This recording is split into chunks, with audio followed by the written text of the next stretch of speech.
On the matter of constitutional reform, the panelists were at one on the need for civilian-led government and a suspicion of the military-led interim council that is running Egypt as the political system coheres. And they clearly understood the perils of building a free nation with institutions, an independent judiciary, a free press, an accountable legislature in such a sorry state of neglect. We have to understand that democracy is a practical process, meaning that there's nothing called that we are going to draft constitutions, have electoral process. We could have elections, but we could have no democracy.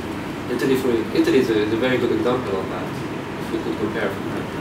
So it's not, change and democracy won't come with a pretty paper with nice words on it that, talk about equality and democracy. There are so many examples of countries that, have such beautiful constitutions that are just full of democracy and equality, but in the reality it's completely different. I want to go back to Gigi on the content of the Constitution. I tend to disagree because marginalizing the Constitution to hate and labeling the Constitution as a fancy paper with absolute rights and freedoms written in the most beautiful words with the most beautiful preambles. It's not that. It's about the distribution of power in the country. If you want to empower the people, you have to give them the power. That means civilian authority, civilian control of the military.